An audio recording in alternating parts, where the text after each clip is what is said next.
bonsoir. Vous êtes le secrétaire général de la Confédération des petites et moyennes entreprises.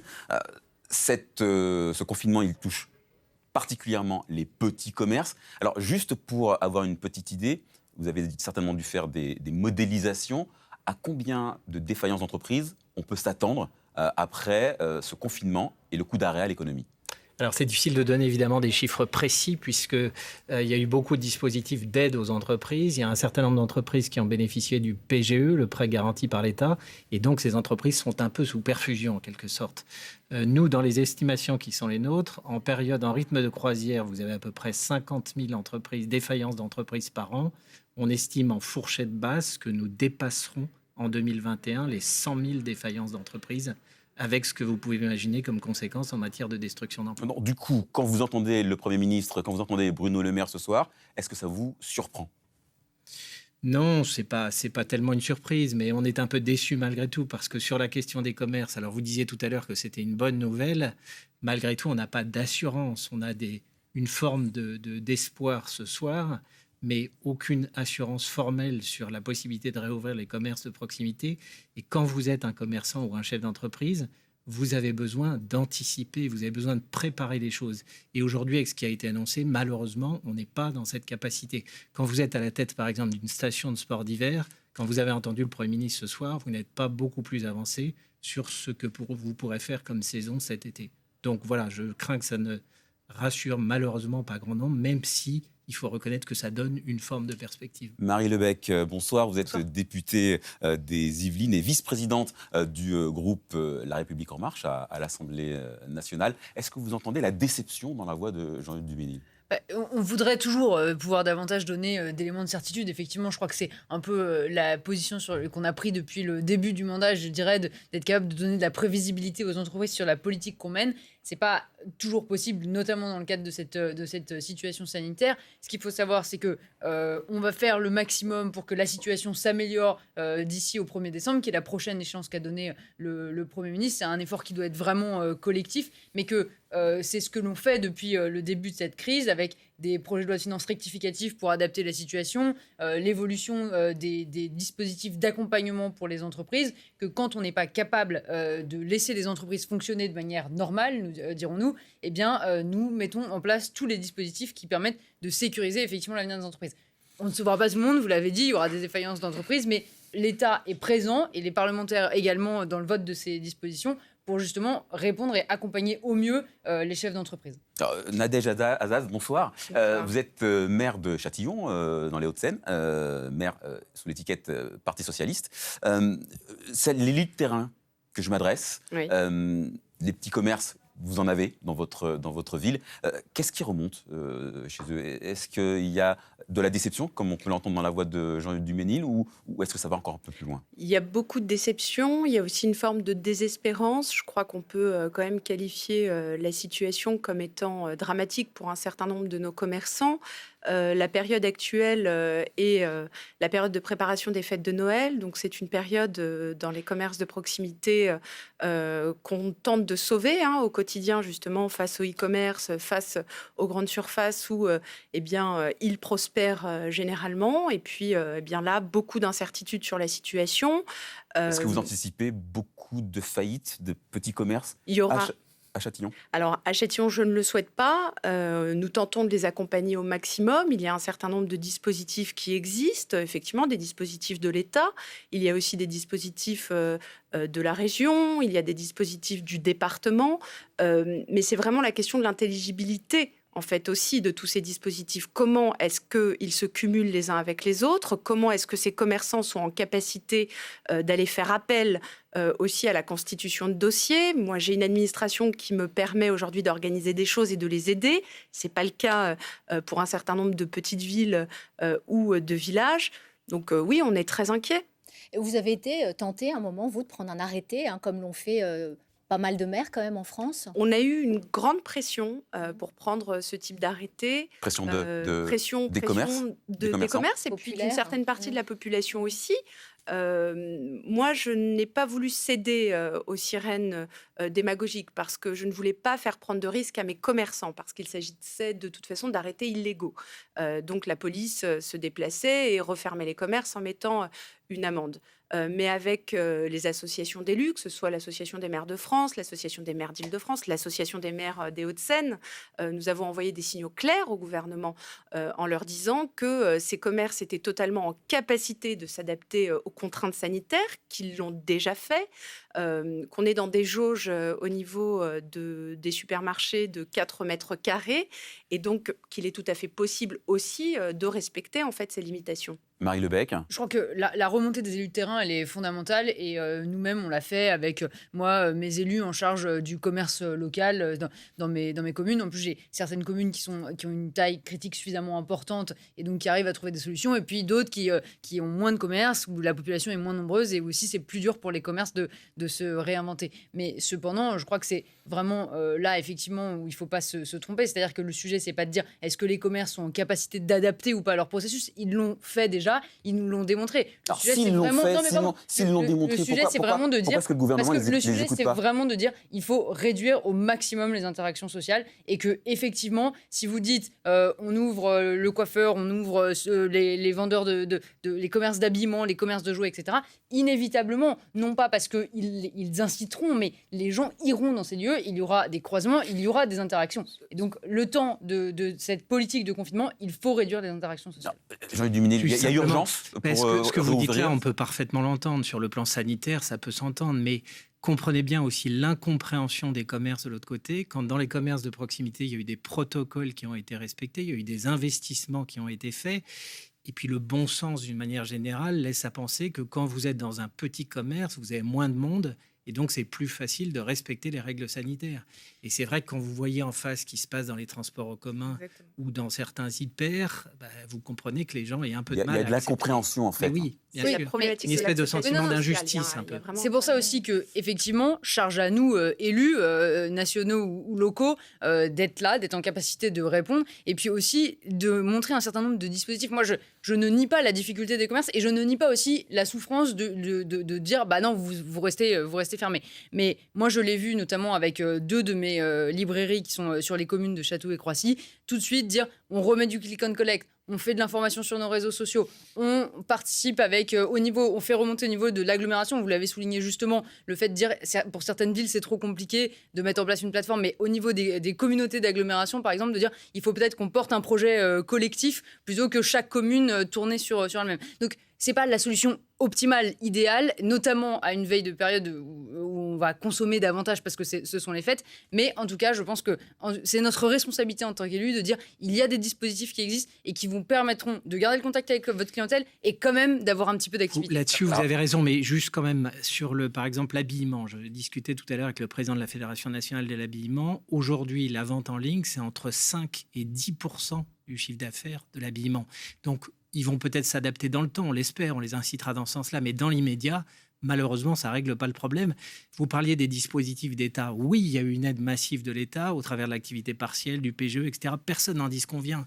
Mais mettez-vous à la place de ces commerçants qui sont des travailleurs indépendants, qui n'ont pas de chômage, qui ont un endettement personnel et qui se retrouvent dans des situations absolument inacceptables. Ils vous parlent à vous, élus de terrain, ces artisans, ces petits commerçants? C'est surtout qu'on a aujourd'hui tous la volonté vraiment de lutter contre cette épidémie.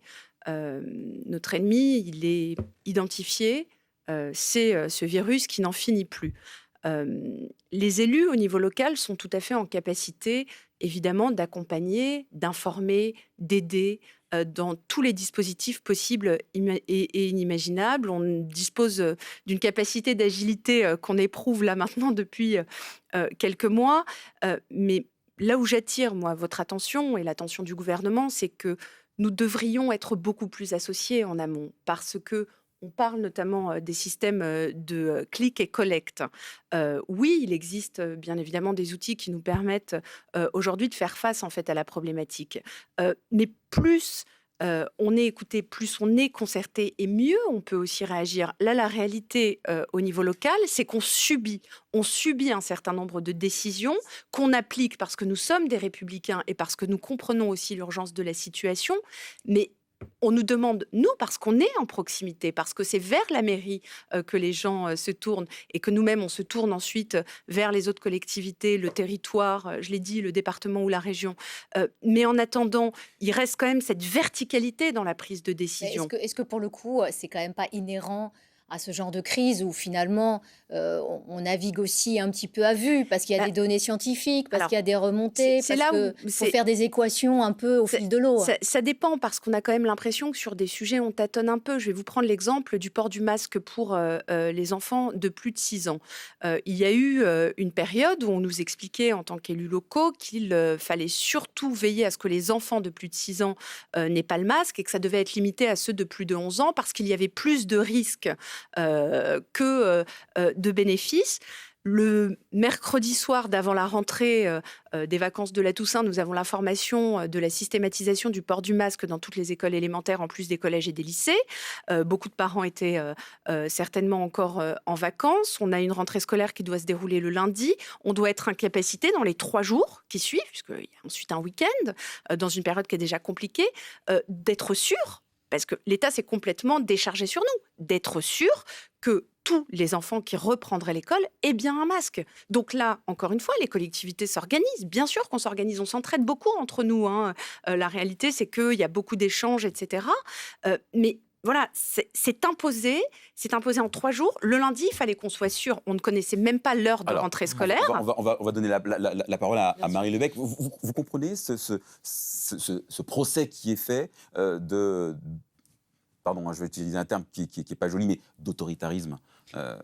Alors, bon, moi, alors, déjà, inévitablement, cette crise, elle impose effectivement aux élus locaux une certaine agilité et qui provoque des questionnements, des inquiétudes aussi, parce que vous vous dites, oula, mais si je me trompe, qu'est-ce que vont dire mes adhérents? Moi, sur le manque de concertation, j'ai fait les échanges, notamment, une partie des échanges avec le Premier ministre, avec l'association qui représente les maires, avec l'association qui représente les départements. Il y a une concertation et je ne dis pas ça pour vous, parce que vous avez un discours qui est très équilibré, mais parfois un peu aussi volonté de faire un peu de politique sur ce genre de situation. Et moi, je déplore. Vous l'avez dit, là, c'est pas le cas. On a vraiment. C'est pas le cas, mais pardon, je déplore que parfois, terrain. quand on consulte les associations qui sont représentatives des élus locaux, on n'est pas forcément un discours qui permette effectivement d'avancer, de chercher ensemble des propositions. Et puis, au demeurant, et je rejoins ce que vous disiez à l'instant sur c'est une situation qui est inhérente aux crises. Moi, j'ai écouté avec beaucoup d'intérêt l'audition d'Édouard Philippe devant la commission d'enquête à l'Assemblée. Il dit il y a quand même un sujet en France, c'est que à la fois on vous demande une très grande territorialisation des mesures et paradoxalement un souci d'égalité qui est énorme. Et c'est un peu le dilemme auquel le gouvernement est confronté, c'est-à-dire dire aux collectivités on vous laisse une marge de manœuvre, mais en même temps quand vous laissez une marge de manœuvre à une collectivité, quelle que soit la commune, le département, vous avez le voisin qui dit mais pourquoi moi je n'ai pas le droit de faire la même chose alors même que parfois la situation sanitaire est clairement différente. Alors on va réécouter Jean Castex, cette fois sur la crise sanitaire en elle-même et sur le protocole qu'il va falloir mettre en place. Au cours des 2 derniers mois, nous avons connu plus de 10 000 décès supplémentaires dus à la Covid-19, portant le nombre total de personnes décédées à 42 500 depuis le début de la pandémie. Au cours de la dernière semaine, entre 400 et 500 personnes sont mortes chaque jour de la Covid. Cela veut dire qu'aujourd'hui, en France, 1 décès sur 4 est dû au virus. Et on va rejoindre Christian Lehmann qui est en visioconférence avec nous. Bonsoir, vous êtes médecin généraliste, écrivain et vous tenez une chronique dans les colonnes de Libération, le quotidien. Est-ce que ce que vous avez entendu ce soir de la part du gouvernement, ça vous convient? Est-ce que vous êtes rassuré? Rassuré, question difficile. La situation est complexe et on n'est pas certain des chiffres qu'on a. J'essaye pas de rendre des choses confuses. Je dis juste qu'on a l'impression d'une inflexion positive, on a l'impression d'avoir moins de contamination, moins d'hospitalisation et moins d'entrées en réanimation. Mais les chiffres ne sont consolidés en général qu'en fin de semaine. Et pour l'instant, par exemple, dans la mesure où on fait beaucoup plus de tests antigéniques, comme l'a dit M. Castex et comme l'a dit Véran, ces tests ne sont pas encore rentrés dans le chiffre des nouveaux contaminés. Ce qui veut dire qu'il est trop tôt pour tirer les conséquences. Alors, voilà, ce qu'on sait, c'est que sur la dernière semaine des vacances, qui était la dernière semaine des vacances de novembre et la semaine dernière, sur la dernière semaine des vacances, il y a eu comme une espèce de plateau, ça a arrêté de monter, et la semaine dernière, ça a commencé peut-être à baisser un petit peu. Mais le problème, c'est qu'on a eu le couvre-feu dans les métropoles, suivi du couvre-feu dans les départements, suivi des vacances scolaires et suivi du confinement, que je vous rappelle qu'à chaque fois qu'on change quelque chose comme ça, il faut une quinzaine de jours à peu près pour qu'on en voit l'effet. Et comme il y a eu plusieurs choses en même temps, on ne sait pas ce qui a joué. Si c'est le couvre-feu qui a permis une diminution des interactions sociales et une diminution des contaminations, ça va se poursuivre. Mais si c'était les vacances scolaires des enfants, ce que personnellement je crains, le fait d'avoir repris va peut-être faire repartir l'épidémie. On n'en sait rien, on navigue un petit peu à vue. Et ça, c'est très compliqué pour vous dire rassuré, pas rassuré. On savait, je pense, tous que le Premier ministre n'aurait pas d'autre choix que de dire, écoutez, ça semble porter ses fruits, mais restez courageux, il faut encore attendre, etc. Il est dans un exercice d'attente. S'il y avait eu quelque chose d'important à annoncer, c'est probablement Emmanuel Macron qui l'aurait fait. Là, on fait patienter, entre guillemets, la galerie en améliorant peut-être un petit peu aux marges. Mais justement, c'est peut-être ça aussi la bonne méthode, c'est donner un tout petit peu de temps au temps et de voir effectivement qu'il y a une décantation, de voir ce qui marche. Parce que fermer tout de suite les lycées et les collèges, c'est aussi risquer une forme de misère sociale, hein, c'est du décrochage, il y a aussi de gros risques. Hein, donc peut-être qu'il vaut mieux, en l'occurrence, prendre un peu de temps. Mais certainement, et j'ai entendu ce que vous avez dit entre élus de terrain, et vous avez parlé de la nécessaire adaptation, si j'ose dire, au terrain local. Mais je pense qu'il y a quand même, comme disent les Américains ou les Anglais, il y a l'éléphant au milieu de la pièce. C'est-à-dire l'éléphant au milieu de la pièce qu'on ne veut pas voir. On a un vrai problème avec ce qui s'est passé avec le protocole sanitaire dans les écoles. Je veux dire, Jean-Michel Blanquer, en disant que tout va bien, et que c'est formidable, et tout s'est bien passé, et que les enfants sont tous à l'école. Il suffit d'être en contact avec les parents, il suffit d'être en contact avec les enseignants pour savoir qu'il y a un gros problème à ce niveau. On y reviendra sur la problématique de l'école. Moi, j'ai une question concernant les services de réanimation. On nous dit que le pic de cette deuxième vague, il est encore devant nous. On nous l'annonce pour le début de semaine prochaine. Est-ce que les services de réanimation sont en capacité de l'encaisser, ce nouveau pic ? Écoutez, encaisser, c'est un drôle de mot. Ce que je veux dire, c'est que on savait, et c'est modélisé depuis un bout de temps, que c'est dans la semaine prochaine, qui commence le 16 novembre, qu'on pensait qu'il y aurait vraiment l'explosion dans les services de réa. J'ai beaucoup de mal, parce que je n'y suis pas moi-même, même si j'y ai des amis et que j'ai beaucoup de remontées, j'ai beaucoup de mal même avec cette notion que je comprends, hein, le mot n'est pas sale, mais d'encaisser. En fait, ce qu'il faut comprendre, il y a beaucoup de gens qui disent, il y a le professeur Toussaint qui disait, mais maintenant, la réanimation, c'est très protocolisé, vous prenez n'importe qui a été laissé sur le bord de la route et il s'occupera d'une machine. Professeur Juvin a dit ça aussi. La réanimation, c'est fait par des gens extrêmement pointus. Quand vous la faites de manière dégradée, en prenant des jeunes infirmières qui n'ont pas fini leur cursus, en prenant des médecins à droite à gauche pour boucher les trous, il ne faut pas s'attendre à avoir d'excellents résultats. Donc, oui, ils feront face. Je veux dire, mes collègues hospitaliers, ils font face constamment. Ils ne peuvent pas faire autrement que de faire face. Alors, il y a une autre thématique.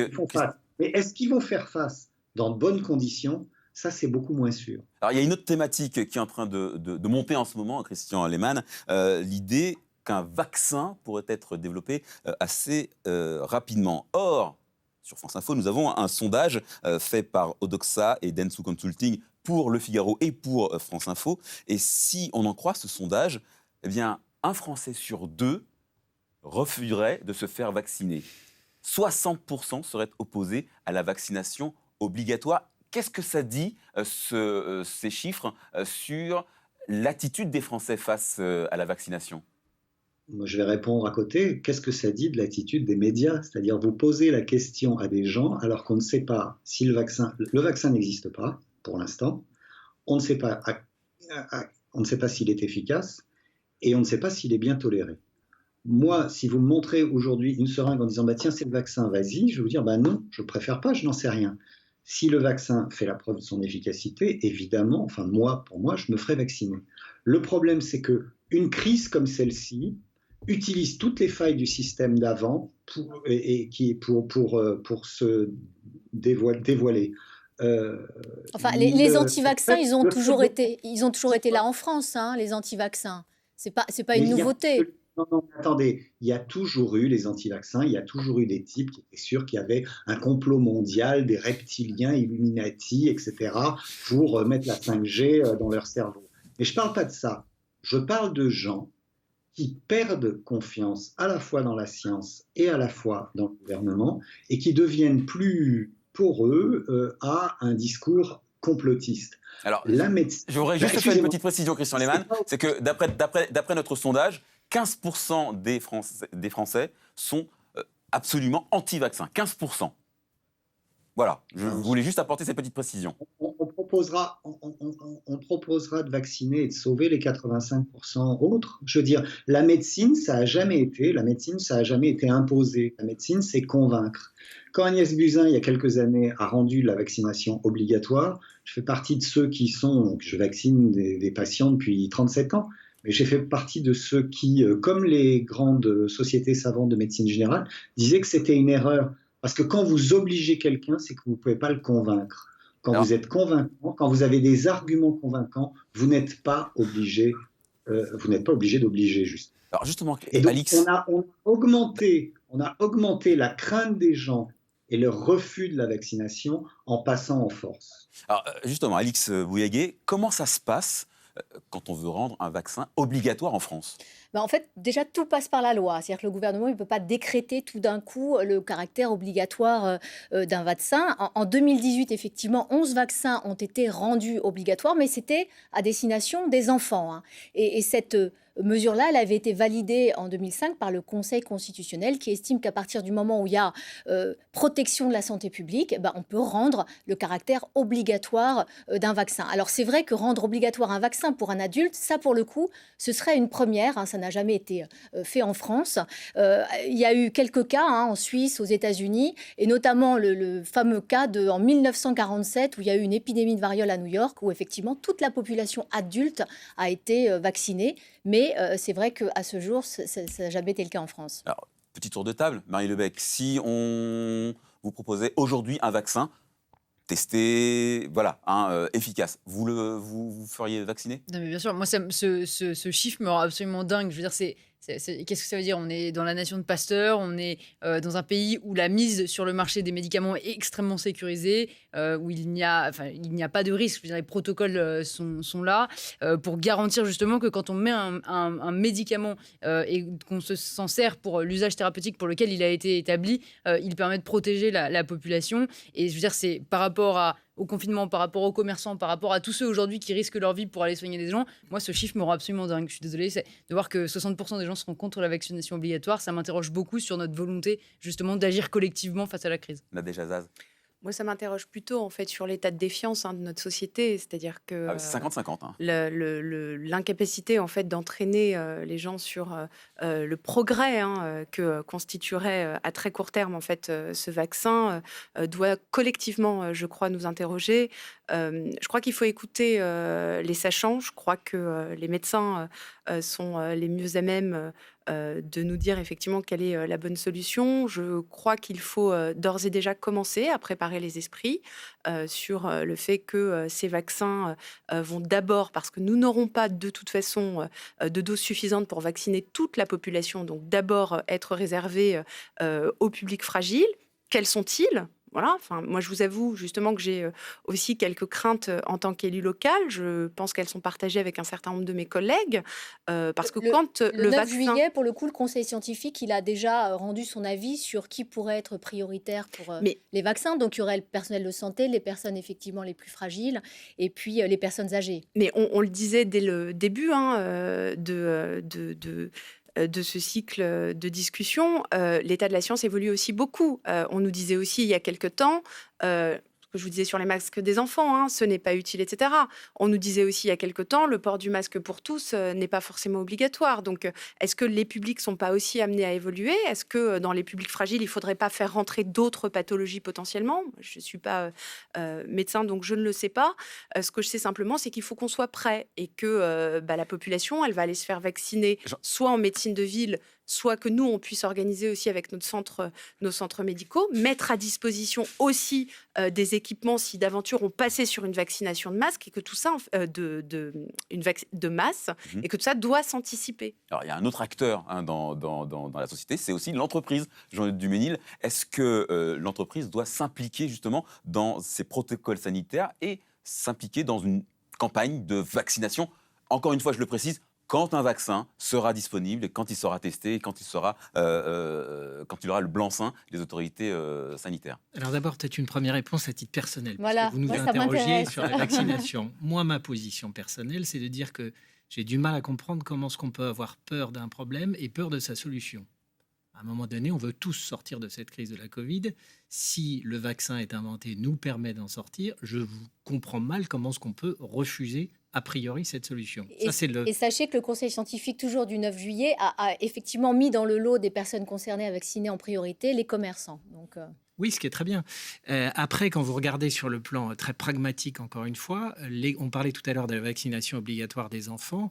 À ma connaissance, ça a fonctionné. C'est-à-dire qu'on vaccinait les gamins d'été polio, ça a éradiqué la polio en France. Donc, il faut aussi regarder comment ça s'est passé dans l'histoire. Et oui, on a arrêté effectivement des épidémies grâce au vaccin. Donc, refuser a priori, moi, j'ai du mal à comprendre. Alors après, pour revenir à votre question sur le rôle de l'entreprise, c'est difficile parce que dans les petites entreprises, la vaccination, ça ne va pas se faire par un DRH ou par le chef d'entreprise lui-même. Il faut qu'il y ait du personnel médical.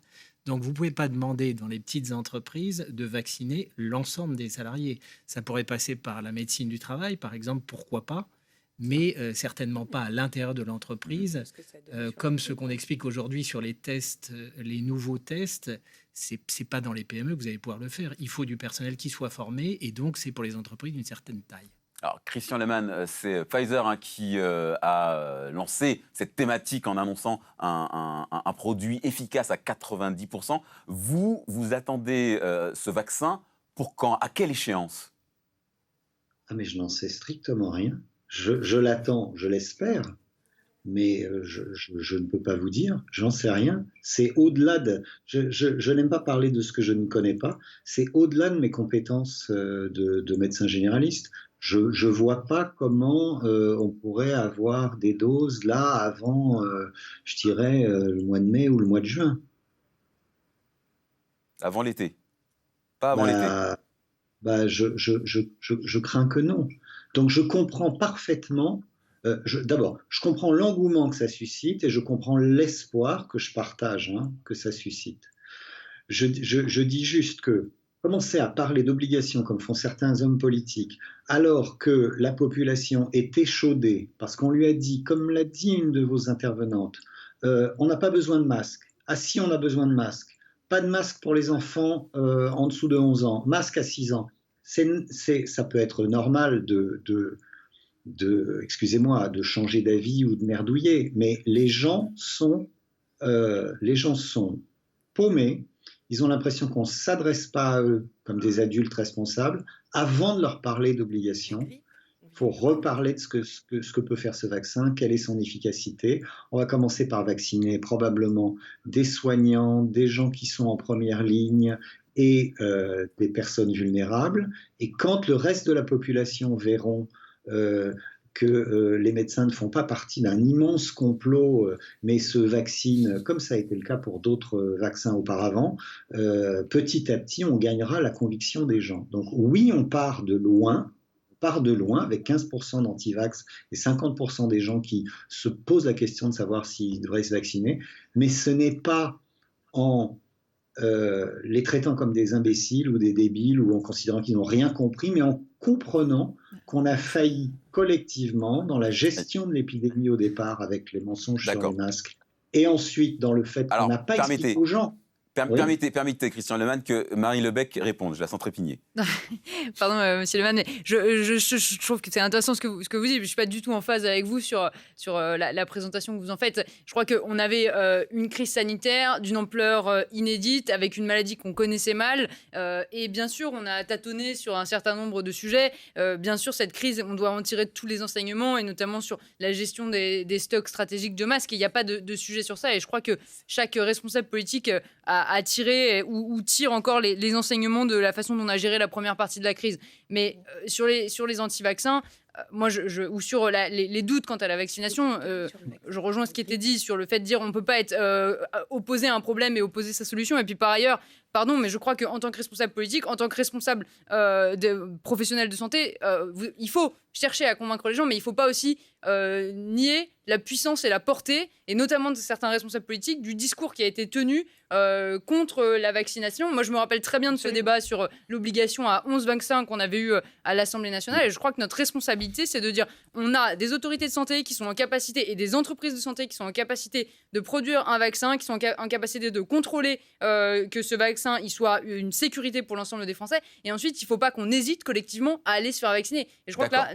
notre message, il doit être très clair et très ferme à l'égard de la population. Un mot de Nadège Azaz. Oui, alors sur la vaccination, évidemment qu'il faut qu'on soit tous responsables. Moi, je ne vous ai pas répondu, mais bien sûr, 1000 fois oui, je me ferai vacciner contre la Covid lorsque nous aurons trouvé ce vaccin.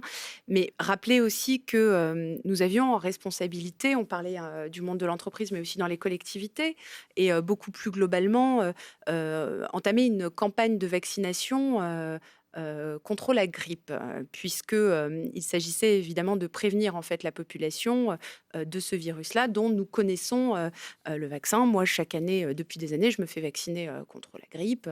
Voilà. Moi, ce que je peux vous dire, c'est qu'on a géré, nous, au niveau des agents, un nombre de vaccins qu'on a de manière extrêmement, là encore, en responsabilité. Enfin, on a écouté ce que on nous disait de faire, c'est-à-dire qu'on a vraiment engagé les agents par le biais de la communication à venir se faire vacciner, etc. C'est le centre municipal de santé, enfin c'est gratuit.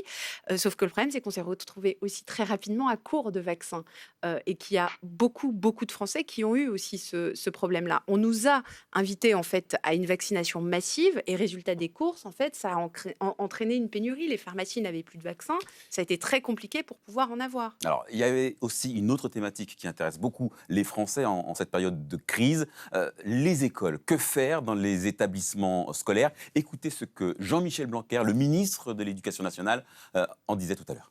Le protocole s'est appliqué du 1er septembre au 16 octobre et nous a permis le retour en classe de pratiquement tous les élèves, à l'école, au collège et au lycée. Et j'insiste encore sur ce point, c'est une victoire d'ailleurs de l'ensemble des professeurs et des personnels de l'Éducation nationale et des collectivités locales, puisque tous les pays n'ont pas pu faire cela. Et aujourd'hui, ce retour à l'école de tous les enfants reste un objectif fondamental. Alix Bouillaguet, Jean-Michel Blanquer ne semble pas prêt à lâcher sur la fermeture des collèges et des lycées. Ah non, ça, il est vraiment déterminé à conserver l'ouverture des collèges et des lycées, pour des histoires aussi de décrochage scolaire. Il a vu ce qui s'était passé lors du premier confinement. Et c'est vrai que ce sujet-là, il n'a même pas été sur la table du Conseil de défense. Donc ça veut dire qu'il a bien ferraillé, à mon avis, avec Olivier Véran en face de lui. Et c'est vrai aussi que la grève de mardi, il y a eu une grève sanitaire à l'Éducation nationale sur les protocoles sanitaires à mettre en place dans les établissements scolaires. Cette grève, elle n'a pas vraiment très bien marché. Donc, il a pu aussi s'appuyer là-dessus en disant, pour l'instant, il n'y a pas d'urgence, continuons d'envoyer les enfants à l'école et préservons le système scolaire. En direct avec nous également, en visioconférence, Gabriel Tulou, professeur de lettres dans un collège à Aubervilliers et également écrivain. Je sais que vous étiez une des tenantes du maintien de l'ouverture des lycées et des collèges. Vous voyez l'attitude de Jean-Michel Blanquer comme un soutien, comme une victoire? Alors, non, ce soir, c'est pas comme ça que je réagirais.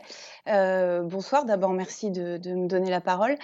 Je suis assez subjuguée à la suite de cette conférence de presse. Pendant la conférence de presse, avec mes collègues, nous échangions quelques messages.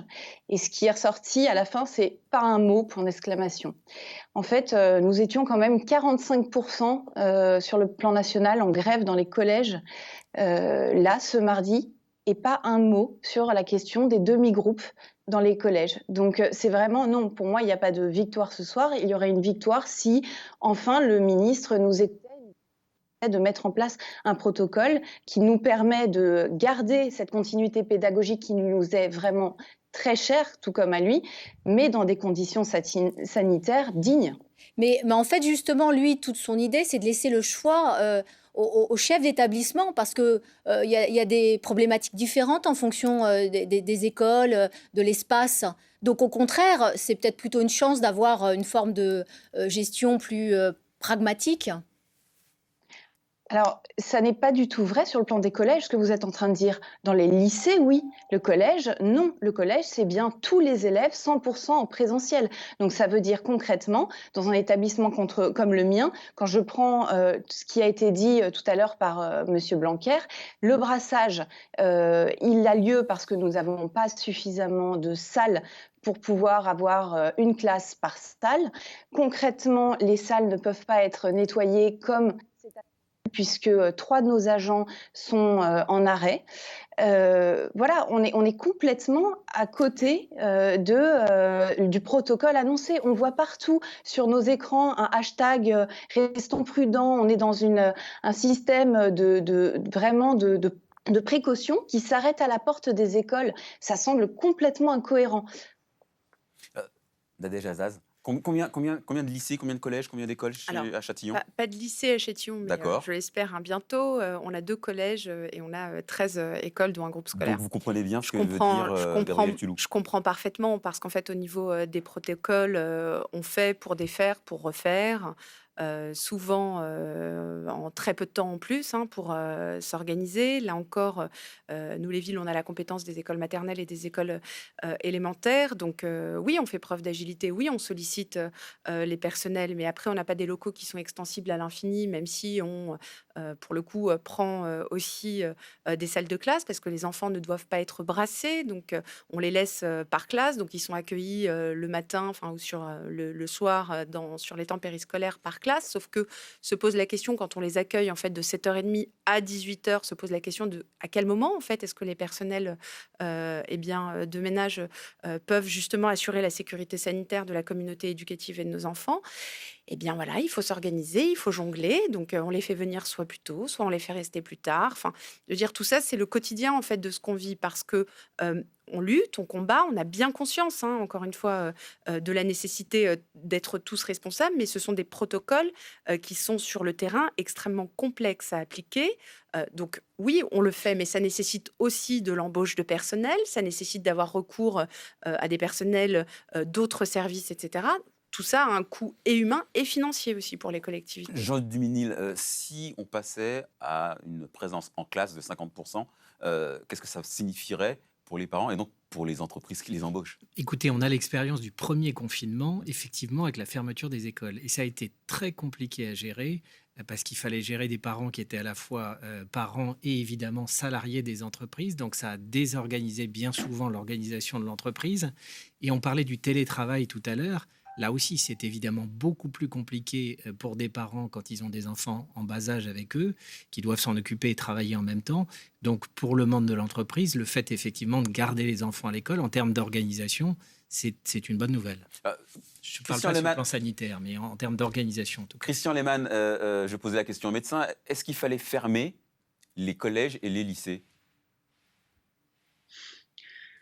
Ce qu'il fallait faire, c'est avoir un protocole sanitaire début septembre, comme on le demandait. C'est-à-dire qu'il fallait que les gosses de 6 ans puissent avoir un masque, parce que ce qui est vrai aujourd'hui, l'été déjà, et on criait dans le désert face à un ministre qui était totalement sourd. Il fallait qu'il y ait un protocole sanitaire correct, c'est-à-dire que quand il y a un élève quand il y a un cas dans une classe, il faut tester et fermer la classe.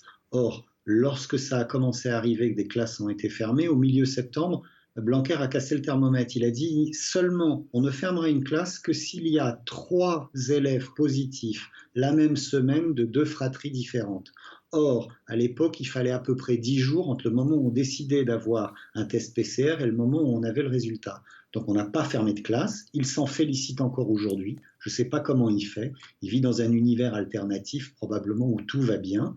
Et à cause de ça, on est dans la situation à l'école et en général dans laquelle on est. On a laissé le virus se répandre au sein des établissements scolaires. Je comprends tout à fait la nécessité. Mais est-ce que ce sont des clusters? Est-ce que ce sont des clusters, les collèges et les lycées? Je comprends parfaitement la nécessité de poursuivre la scolarisation des enfants.